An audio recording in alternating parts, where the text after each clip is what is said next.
আজকে আমরা আসছি রাজশাহীর বিখ্যাত এবং ঐতিহ্য যে ঢোপকল, এই ঢোপকল দেখার জন্য। আসলে রাজশাহী সিটি কর্পোরেশনের উন্নয়নের জন্য বেশিরভাগ ঢোপকলগুলি কিন্তু এখন শোকেস আকারে বিভিন্ন রাস্তার মোড়কে মোড়কে শোভা পাচ্ছে, কিন্তু এখনও অনেক ঢোপকল চালু রয়েছে। মূলত আমরা জানি নাটোরের রানী ভবানীর সময়কাল থেকে এই ঢোপকলগুলি রাজশাহীতে চলমান রয়েছে। এই যে দেখতে পাচ্ছেন এখানে যে পাইপ, এই পাইপটার মাধ্যমে ওয়াসার যে পানি, সেই পানি এসে এই ঢোপের ভিতরে পড়ে এবং পরে যখন পানি মানুষ ব্যবহার করবে তখন এই যে দেখতে পাচ্ছেন এই মাধ্যমে পানিটা ব্যবহার করে। কিন্তু এখানে এইটাই শেষ না, এইখানে যে পানিটা এখানে জমা হয় সেই পানিটা প্রতি সপ্তাহে পরিশোধনা করা হয়, পরিষ্কার করা হয়। পরিষ্কারের মাধ্যমে পানিটা হচ্ছে ব্যবহারযোগ্য করে তোলা হয়।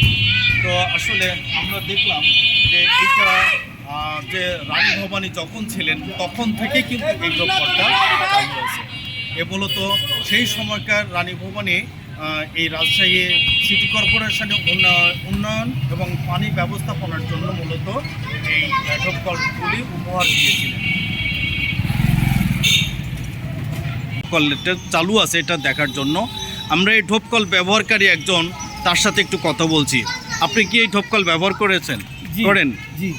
আচ্ছা, এই ঢোপকলটা আসলে কেমন আসলে বলবো? আসলে আমি যতটুকু জানি, আমি ছোট থেকে দেখছি এই ঢোপকলটি তৎকালীন পৌরসভার আমল থেকে, আমার বুদ্ধি হওয়ার পর থেকে আমি দেখছি এখানকার সুপেয় পানি নগরীতে সরবরাহ করার লক্ষ্যে আমি যতটুকু জানি ইতিহাস, নাটোরের রানী ভবানী তিনি এতে রাজশাহী মহানগরবাসীকে উপহার দিয়েছিলেন যেন তিনি মহানগরবাসীকে সুপেয় পানি উপহার দিতে পারেন।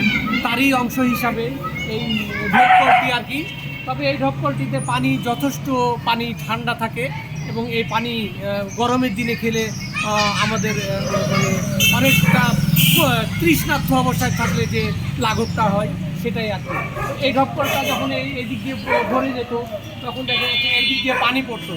সেক্ষেত্রে আমরা ছোটোবেলায় অনেক মজা করতাম। এই ফুটবল খেলে এসে 4-5 জন বন্ধু বান্ধব মিলে ওখানে মাথা দিয়ে গোসল করতাম। এটা অনেক মজার বিষয় ছিল। এই ঢোপকলটি আসলে যেহেতু ওরা সেই শহরে এখনও কয়েকটাই আছে, এটি রক্ষণাবেক্ষণ সহ দেখভাল করার জন্য এবং রাজশাহী শহর এবং নাটোরের রানী ভবনের ঐতিহ্য সংরক্ষণের জন্য আমি জোর আবেদন